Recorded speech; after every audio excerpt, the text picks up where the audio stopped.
Daeho stood in the center of Earth's first contact facility and watched the morning sun shine through the tall windows. 3 months had passed since the aliens first spoke to humans, and everything felt different now. The building buzzed with activity as scientists and diplomats rushed between rooms carrying tablets and speaking in hushed voices. Today would change everything for humanity, and Daeho felt the weight of that responsibility on his shoulders. So-min walked into the room holding a thick folder filled with translation notes and cultural guidelines. She had been working day and night to understand the alien visitors and their strange ways of communication. Her desk was covered with papers showing symbols and diagrams that looked more like art than language. The aliens used colors and chemical signals to talk, which made human words seem crude and loud by comparison. Jin-Woo entered behind her with his usual serious expression. As head of security, he worried about everything that could go wrong during first contact. His team had been training for months to protect the diplomatic mission without looking threatening to peaceful aliens. It was a difficult balance between being ready for danger and appearing harmless to creatures who might fear human strength. The main doors opened, and Veltar glided into the room, the crystalline being moved like flowing water despite having a body made of what looked like living glass. Light passed through Veltar in beautiful patterns that changed color as the alien moved. When Veltar spoke, the words came from vibrations in the crystal structure that human technology translated into speech. Ambassador Daeho of Earth, Veltar said with sounds like wind chimes. The Galactic Harmony Council extends its greatest honor to your species. We invite humanity to attend the Millennial Peace Summit on the world you call Kepler 442b. This gathering happens once every 1,000 years and brings together all peaceful civilizations in our sector of the galaxy. Daeho bowed respectfully as So-min had taught him. Different alien cultures had different ways of showing respect, and humans had to be careful not to accidentally insult anyone. We are honored by this invitation, Veltar. Humanity seeks friendship with all peaceful species, and we would be proud to attend your summit. Veltar's crystal body brightened with what the translation software said meant happiness. The Council represents 847 civilizations who have achieved true harmony through the elimination of aggressive tendencies and emotional chaos. Your species shows promise but must demonstrate commitment to galactic peace. Before membership can be considered, So-min stepped forward with her notebook ready. Could you help us understand the cultural requirements for the summit? We want to make sure we follow proper protocol and show appropriate respect. The alien's light patterns shifted to what looked like confusion. Protocol is simple. All species must suppress competitive instincts and maintain emotional regulation at all times. Violence in any form is forbidden, as are displays of dominance or territorial behavior. The Council has achieved 10,000 years of perfect peace through these principles. Jin-Woo frowned but stayed quiet. The alien's definition of peace sounded more like emotional death to him. Humans were passionate creatures who expressed themselves through emotion and competition. Asking them to suppress these traits would be like asking them to stop being human. Veltar continued without noticing Jin-Woo's concern. Your delegation should consist of no more than 10 individuals. We recommend bringing cultural specialists and communication experts. Security personnel are unnecessary as the summit world is completely safe and protected by ancient treaties. We appreciate your confidence in the summit's safety, Daeho said carefully. However, human diplomatic protocol requires a small security presence. We would bring only 6 security officers for a delegation of this size. They would remain peaceful and follow all summit rules. The crystal being's light dimmed slightly. Security officers are unknown to Council species. What purpose do they serve if not to threaten or intimidate others? So-min quickly intervened. Human security officers protect diplomats from accidents and emergencies. They are like careful friends who watch for danger so the diplomats can focus on important conversations. They carry no weapons and exist only to help. Veltar's colors shifted through several patterns before settling on acceptance. This concept is strange but not forbidden. Your security friends may attend if they follow all summit protocols. The Council looks forward to learning about human customs and evaluating your species for membership. After Veltar left, the 3 humans sat in heavy silence. The opportunity was incredible, but the challenges seemed enormous. How could humanity represent itself honestly while following rules that went against human nature? The translation software is having problems, So-Min said while reviewing her notes. Many council languages don't have words for concepts like competition or self-defense. When we try to explain normal human behavior, it comes out sounding aggressive or threatening. Daeho rubbed his temples where a headache was starting. What kind of problems are we talking about? So-Min flipped through her papers. Simple diplomatic phrases become threatening statements. When I tried to translate, "we defend our principles," it came out as, "we attack those who disagree with us" in 3 different council languages. Even saying "we compete for excellence" becomes, "we destroy rivals for dominance." Jinwoo leaned forward. What about my security team? How do I explain protective formations and emergency procedures to species that don't understand the concept of danger? That's the bigger problem, So-Min admitted. The council species evolved from prey animals or peaceful herbivores. They've never had predators in their evolutionary history, so they don't understand predator behaviors even when those behaviors are used for protection instead of hunting. Daeho stood and walked to the window. Outside, he could see normal humans, going about their daily lives without knowing that their entire species was about to be judged by alien standards. We have 2 choices. We can try to hide our true nature and hope we don't accidentally reveal something threatening, or we can be honest about who we are and hope they understand. Being honest might get us rejected before we even start, Jinwoo pointed out. If they learn that humans are persistence hunters who evolved by chasing prey until it collapsed from exhaustion, they might decide we're too dangerous for their peaceful galaxy. So-Min nodded grimly. The Council has something called the Apex Predator classification for species they consider too dangerous to exist near peaceful civilizations. Every species with that classification is extinct, now either from war or forced isolation. The weight of responsibility settled heavier on Daeho's shoulders. Humanity's first contact with galactic civilization could determine whether humans joined a community of peaceful species or found themselves marked as dangerous outcasts. The irony wasn't lost on him that humans had spent centuries learning to control their aggressive instincts, only to discover that other species had never developed such instincts at all. We prepare as best we can, Daeho decided. So-Min, you keep working on translations and cultural guidelines. Try to find ways to explain human protective instincts without triggering fear responses. Jinwoo, you train your team in the most non-threatening security procedures possible. I'll work on a speech that shows humanity's commitment to peace without hiding our strength. As the 3 humans left the facility to begin preparations, none of them realized that their biggest challenge wouldn't be hiding humanity's predator nature, but explaining why predators had chosen to become protectors instead of conquerors. The galaxy was about to learn that the most dangerous species could also be the most peaceful when they chose to be. The Soul's Pride cut through space toward Kepler 442b with humanity's hopes riding in its cargo bay.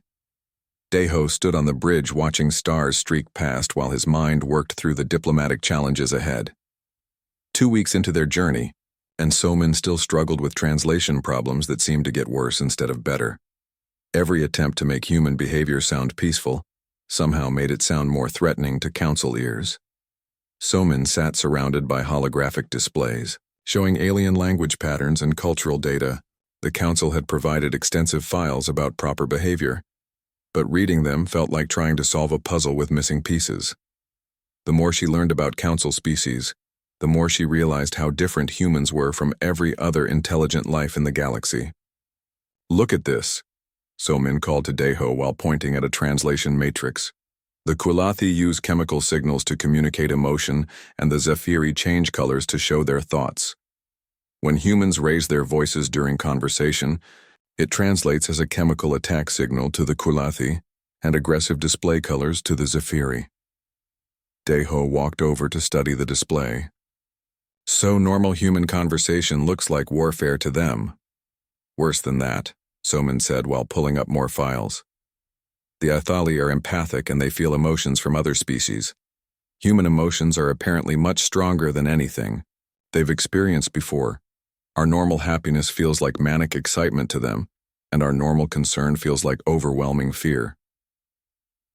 Down in the training bay, Jin Woo worked with his security team on what he hoped would be the most non-threatening, protective procedures in human history.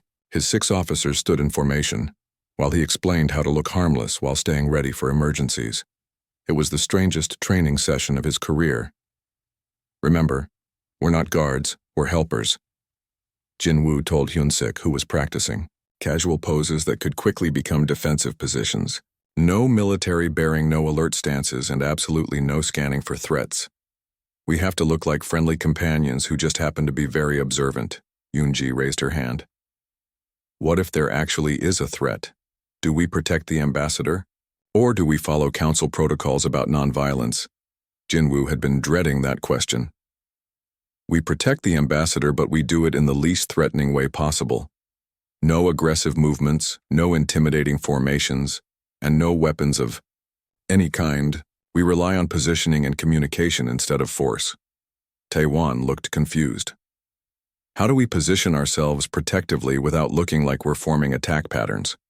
Every protective formation I know was designed to be threatening to potential enemies. That's the problem," Jin Woo admitted. "Human protective instincts evolved from pack hunting behaviors. When we protect someone, we automatically use the same positioning and teamwork that our ancestors used to hunt large prey. To us it looks protective, but to prey species it looks like a hunting pack surrounding its target." Narai practiced walking casually while keeping her eyes on potential escape routes and threat positions. Years of security training had made these behaviors automatic, but now she had to consciously suppress every instinct that kept people safe. "This feels wrong. How can we protect anyone if we're not allowed to act like protectors?" Dongmin nodded in agreement. "It's like asking a surgeon to operate while pretending they don't know anything about anatomy. We can try to hide our training, but if something goes wrong, our real nature will show through." Yurim was studying council species biology files and shaking her head. "Look at these physical capabilities. The strongest council species can lift about 20 pounds and the fastest can run maybe 5 miles per hour. If any of us moved at full speed or lifted something heavy in front of them, it would look like superhuman strength." Back on the bridge, Dae-ho worked on his opening speech while So-min tried to check each phrase for potential mistranslations. Every revision seemed to create new problems as innocent human expressions became threatening statements in alien languages. "How about this version?" Dae-ho said while reading from his tablet. "Humanity comes to this gathering with open hearts and strong resolve to build lasting peace between our species." So-min ran it through the translation matrix and winced. "To the Vorthani, that translates as humans arrive with exposed weakness and violent determination to force others into submission. And to the Keltar, it means human warriors come with battle-ready emotions and unstoppable will to dominate other species." Dae-ho threw his hands up in frustration. "How is it possible that every normal diplomatic phrase becomes a threat? Because normal diplomacy assumes that all parties have the capacity for violence but choose peace instead," So-min explained. "Council species don't have that capacity. They literally cannot conceive of choosing peace over war because war isn't an option for them. When we talk about choosing peace, it implies that we could choose war instead, which terrifies them." The communication console chimed with an incoming message from Kepler 442b. The harbor master wanted to discuss docking procedures and security protocols for the human vessel. So-min took the call while Dae-ho listened nervously. A holographic projection of Celine appeared on the bridge. The Kulati harbor master looked like a cross between an octopus and a flower with tentacles that moved in graceful patterns while speaking. Celine's chemical communication translated into formal but nervous speech. "Welcome, human delegation," Celine said while tentacles curled in what So-min didn't recognize as a fear response. "We must discuss your vessel's approach procedures. Our sensors detect unusual hull configurations that appear designed for combat situations." Dae-ho stepped forward. "The Soul's Pride is a diplomatic vessel equipped with standard defensive systems for deep space travel. We carry no offensive weapons, and our shields are configured for protection against cosmic radiation and space debris." Celine's tentacles curled tighter. "Defensive systems are unknown concepts to council vessels. Why would peaceful travelers require protection from anything? So-min realized they were stepping into another cultural minefield. Human space travel involves risks from natural phenomena, like asteroid fields and solar flares. Our defensive systems protect against environmental dangers, not other species. Your species travels through dangerous areas by choice, Celine asked with obvious confusion. Why not use established safe routes approved by the Council? Sometimes safe routes don't exist, Deho explained. Humans have learned to travel through dangerous space by developing strong ships and careful procedures. It's not that we seek danger, but we don't let danger stop us from exploring. The harbor master's chemistry reading spiked with what the translator called extreme anxiety. Species that deliberately enter dangerous space are classified as risk seekers with aggressive tendencies. This information must be reported to the Council Security Committee. After the call ended, Deho and So-min stared at each other in dismay. They hadn't even reached the summit yet, and already they were being reported as potentially dangerous. Every attempt to explain normal human behavior only made humans sound more threatening to species that had never faced real danger. We need a new approach, So-min said while reviewing the conversation logs. Instead of trying to make human behavior sound peaceful, we need to understand why Council species are so afraid of anything that isn't completely passive. Deho agreed. Run a full analysis on Council species evolution and social development. I want to understand what kind of civilizations we're dealing with before we accidentally start a diplomatic incident. As the Soul's Pride continued toward Kepler 442b, the human delegation prepared for what was beginning to look like the most challenging diplomatic mission in human history. They were about to represent their species to beings who had never known predators existed and couldn't understand why anyone would need protection from anything. The irony that humanity's greatest strengths were being seen as their most dangerous flaws wasn't lost on anyone aboard the ship.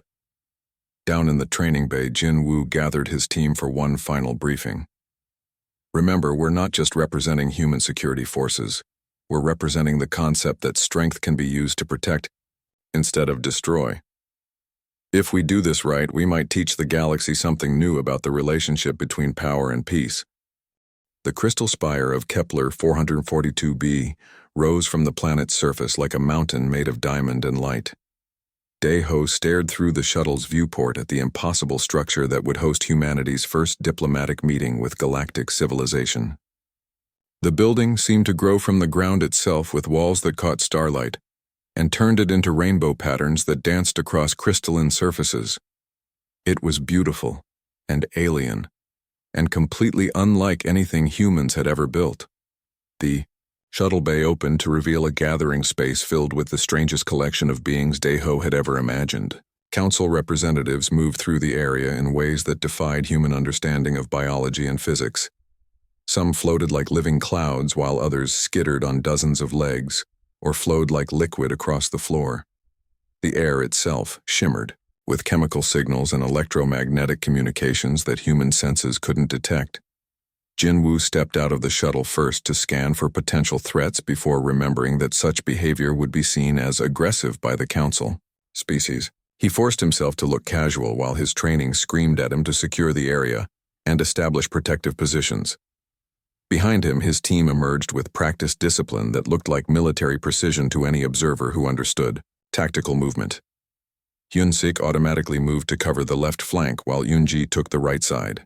Taiwan positioned himself to watch the rear approach while Nare scanned elevated positions for sniper nests that couldn't possibly exist in this peaceful gathering. Dongmin and Yerim flanked Deho in a classic protective formation that human security forces had used for centuries. The effect on the Council representatives was immediate and terrifying. The insectoid Zephyri delegates, who had been peacefully discussing trade agreements, suddenly scattered in all directions with their wings buzzing in panic signals. Their compound eyes had evolved to spot predator movement patterns, and every human movement triggered ancient flight reflexes that millions of years of peaceful evolution couldn't suppress. Celine, the harbor master, approached with tentacles already curled in defensive positions. The Kalathi had been nervous about human arrival, but seeing the security formation in person triggered chemical fear responses that filled the air with alarm pheromones. Other chemical-sensitive species detected the distress signals and began their own panic reactions. Ambassador Deho, Celine managed to say while backing away from the human group. Your companions display pack-hunting behaviors that are causing distress among peaceful species. Perhaps they could separate and move independently to reduce the threat appearance. Soman stepped forward quickly to translate and explain, but her rapid movement and raised voice only made things worse. The empathic Ethali representatives who had been curious about human emotions suddenly reeled backward, as Soman's stress and frustration hit them like a psychic shockwave. Their skin shifted through warning colors that every council species recognized as danger signals. Please don't be alarmed, Somin said, while gesturing with her hands to emphasize her words. These are protective movements, not aggressive ones. Human security teams position themselves to watch for accidents and emergencies, while keeping diplomats safe from harm. The translation of her explanation sent ripples of confusion and terror through the assembled delegates. Species that had never needed protection couldn't understand why anyone would want it, and the concept of watching for danger implied that danger existed in the first place. Several floating species began broadcasting electromagnetic distress calls that reached every corner of the crystal spire. Deho realized that the situation was spiraling out of control and tried to salvage the introduction with his carefully prepared speech. He stepped forward with confident bearing that human audiences would recognize as diplomatic authority, but which looked like predator dominance to prey species who had never seen such behavior. Honored representatives of the Galactic Harmony Council. Deho began with his voice carrying clearly across the gathering space. Humanity comes before you with respect and admiration for the peace you have achieved. We seek to learn from your wisdom, while sharing our own experiences in building harmony among diverse peoples.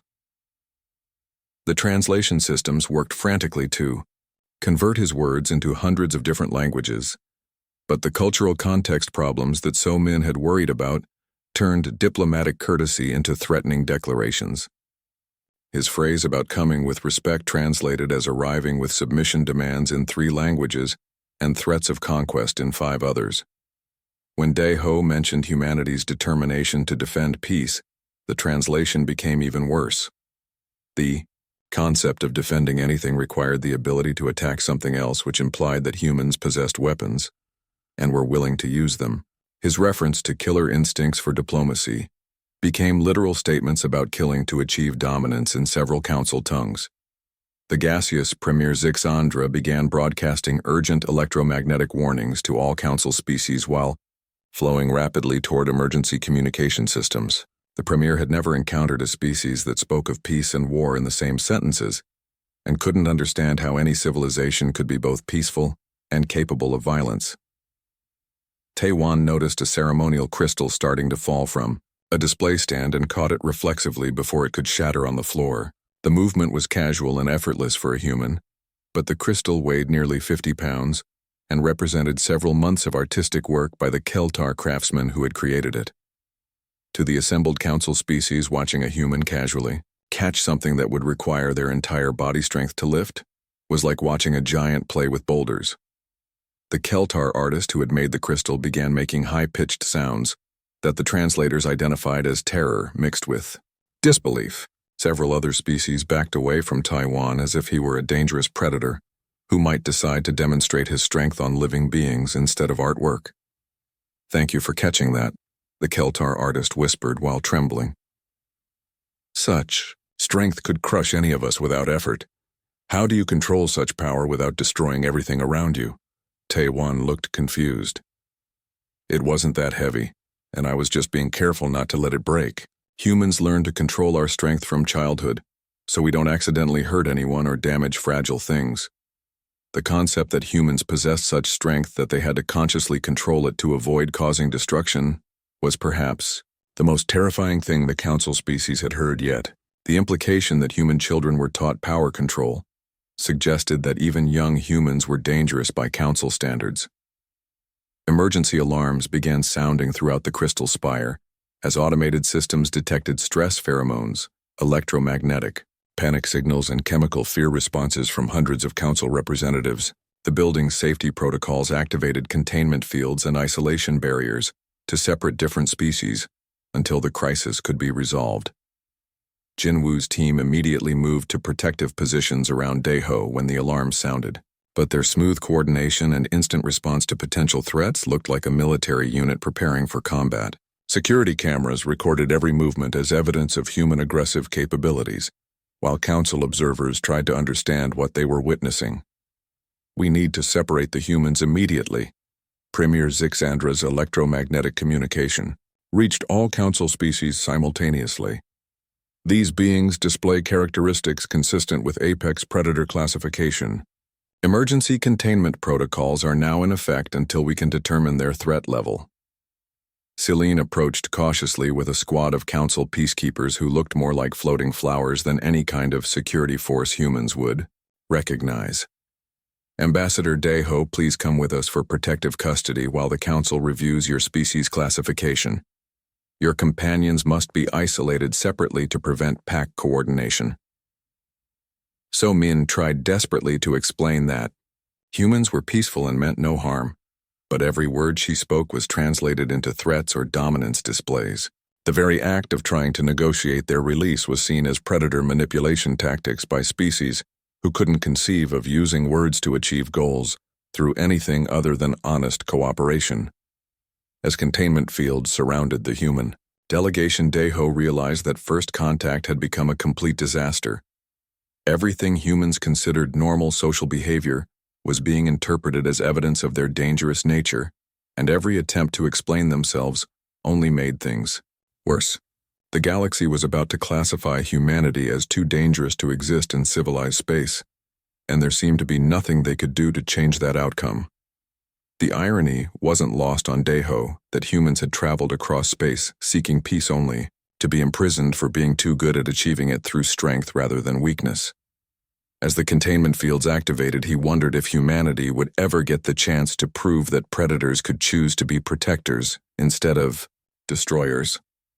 The emergency council chambers hummed with electromagnetic communications and chemical signals as representatives from 847 species discussed what to do about the human problem.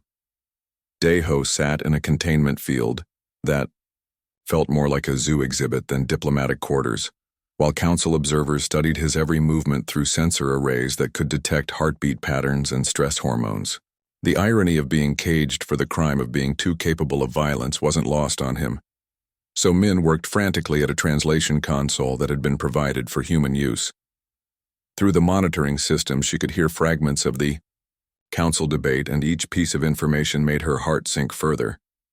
The humans weren't just being discussed as potential threats, but as something called apex predators, which seemed to be the most dangerous classification in council records.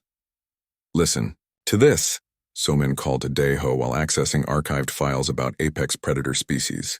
The last species with this classification was something called the Vrexnai, who were described as pursuit hunters with redundant biological systems and extreme stress tolerance. They were classified as extinct after their homeworld was quarantined. 3,000 years ago, Jinwoo paced in his separate containment area, while his team sat in enforced isolation from each other. The council had decided that human pack coordination was too dangerous to allow, and each security officer was being held in individual cells. Through the monitoring system, he could hear council members discussing human capabilities with growing alarm.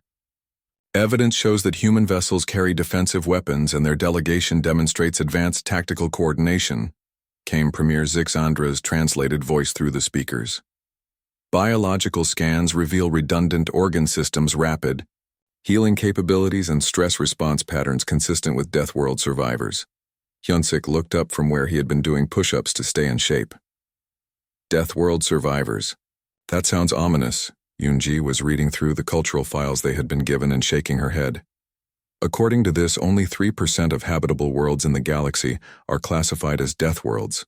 Most council species evolved on what they call garden worlds with no natural predators, no extreme weather, and no survival challenges beyond finding enough food. Taewon studied the biological comparison charts that showed human capabilities versus council species averages. "We're 3 times stronger than the strongest council species, twice as fast as the fastest, and our endurance levels are literally off their measurement scales. To them, we must look like walking disasters." The council debate continued with increasingly dire assessments of human nature. Evidence mounted against humanity with each new piece of information discovered about Earth and human history. The fact that humans had domesticated other species was seen as proof of their dominance over other life forms, and the existence of human military organizations suggested a species organized for warfare rather than peace. Narai was studying recordings of human behavior during the arrival, and wincing at how threatening everything looked when viewed through alien eyes. Watch this replay of our formation during landing. To us it looks like standard security protocol, but to them it probably looks like a precision military unit preparing to assault a position. Dongmin nodded grimly. And look at the way we move. Every step is balanced and ready for action even when we're trying to look casual. Years of training made it automatic, but species that never developed defensive instincts don't understand why anyone would need to be ready for anything. Yuriam found files about human recreational activities and groaned. They're analyzing human sports and entertainment. Wrestling, boxing, martial arts, competitive running, and team sports all look like training for combat, or displays of dominance to species that play by cooperating instead of competing.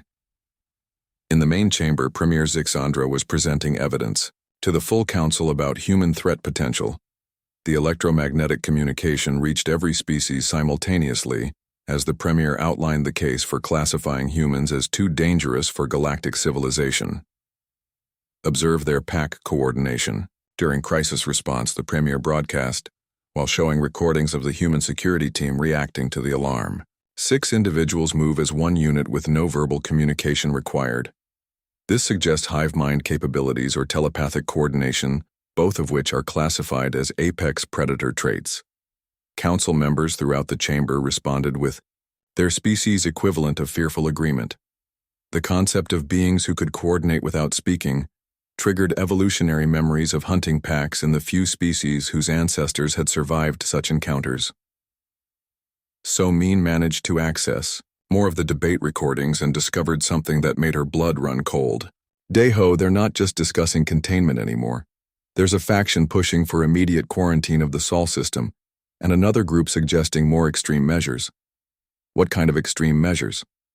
Daeho asked, though he suspected. He didn't want to know the answer. Species sterilization protocols, So Min said quietly.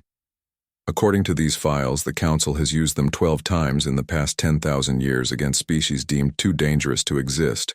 They don't call it genocide because they claim they're protecting peaceful life from aggressive extinction. The weight of those words settled on both humans like a physical blow. They had come seeking friendship and instead found themselves facing the possibility that their entire species would be destroyed for the crime of being naturally good at survival. Daeho stood and walked to the containment field barrier. Can you access their communication systems?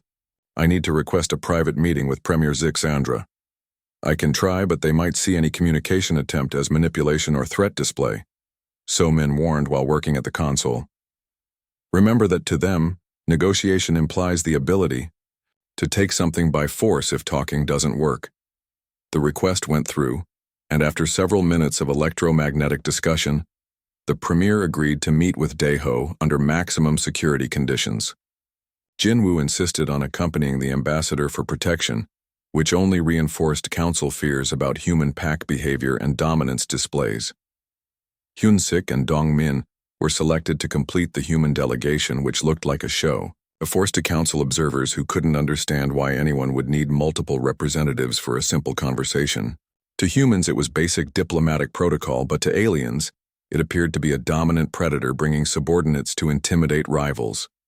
The meeting took place in a specially designed chamber with Premier Zixandra, maintaining safe distance behind additional containment fields. The gaseous being communicated through electromagnetic pulses that created patterns in the air, while automated systems translated the conversation into multiple languages simultaneously. Ambassador Daeho, your species presents an unprecedented challenge to galactic peace, the Premier began.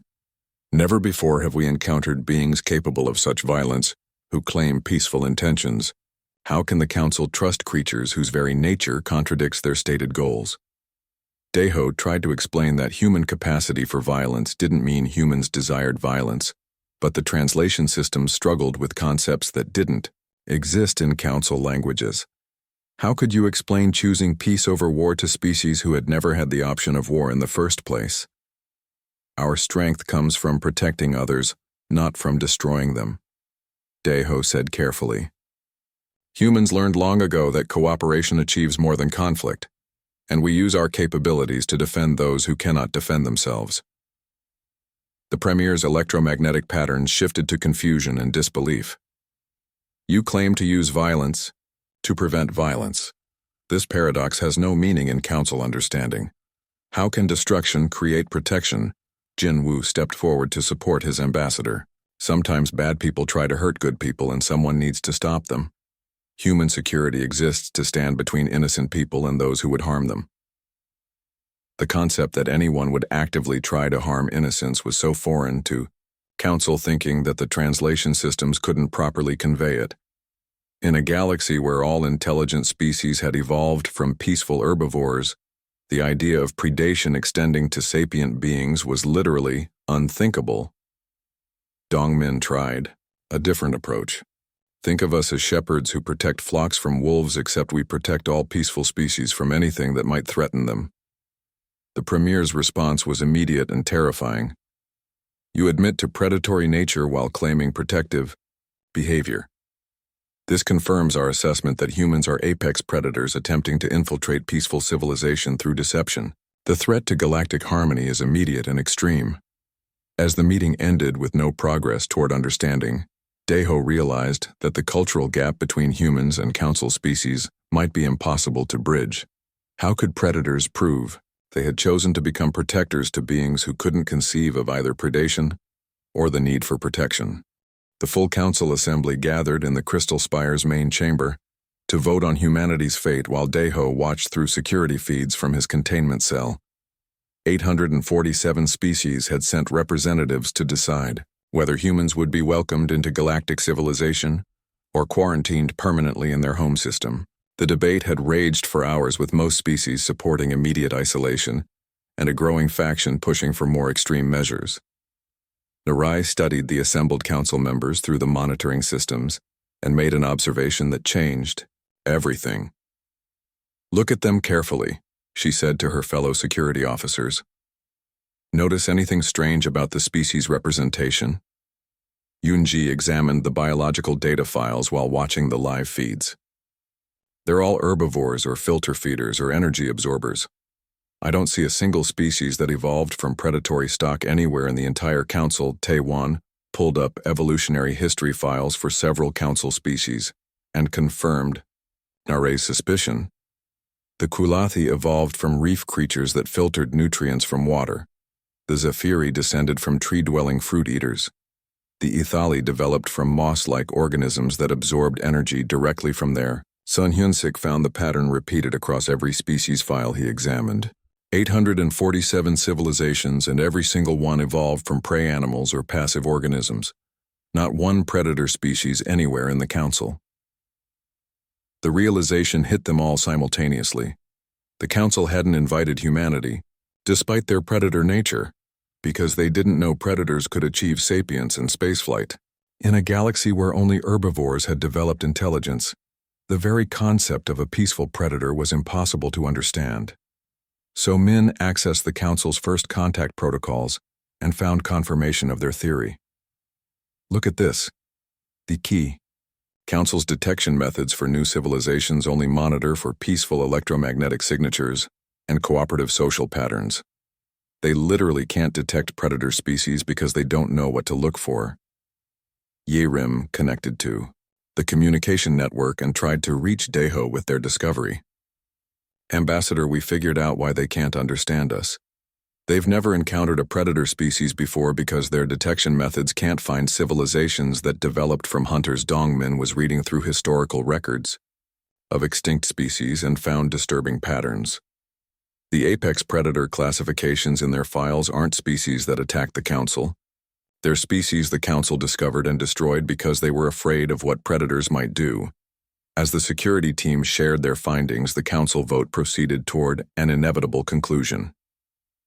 Premier Zixandra was calling for final statements before the decision to quarantine humanity permanently, when crisis alarms began sounding throughout the Crystal Spire. Unknown vessels approaching at high velocity came emergency broadcasts in dozens of languages. Raiders of unidentified origin breaching orbital perimeter. All Council members proceed to emergency shelters immediately. The raiders weren't Council species or anything in their databases. Automated systems identified the attackers as heavily armed vessels using weapons technology that Council defenses couldn't match. Within minutes, the peaceful summit was under assault by beings who had no interest in diplomatic solutions. Panic spread through the Council chambers as species who had never faced real danger struggled to understand what was happening.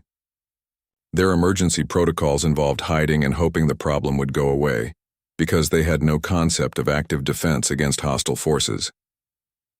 Jinwoo watched the chaos through security feeds and made a decision that would change everything. Release us now and we can help coordinate evacuations and defensive measures. Celine, the harbor master, was coordinating emergency responses when Jinwoo's message reached the communication systems. The Kulathi had never imagined needing help from the dangerous humans, but faced with genuine threats, the mathematics of survival suddenly became very clear.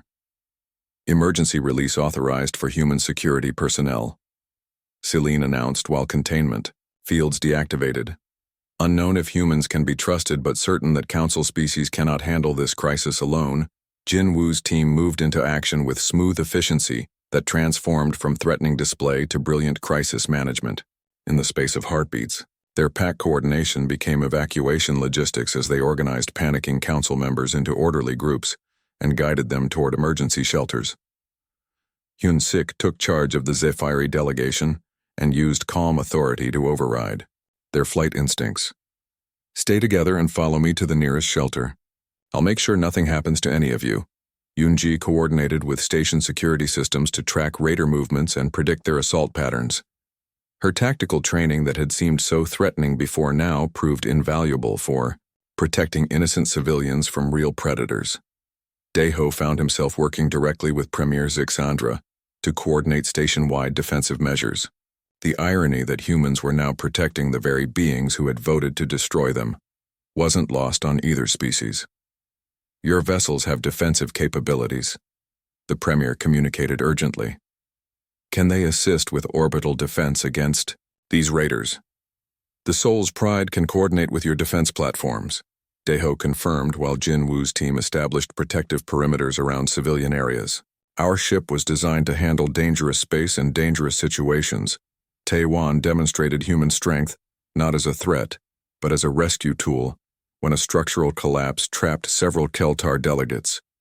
He lifted debris that would have required heavy machinery for Council species to move, and carefully extracted the wounded aliens while Yerim provided first aid with supplies from human emergency kits.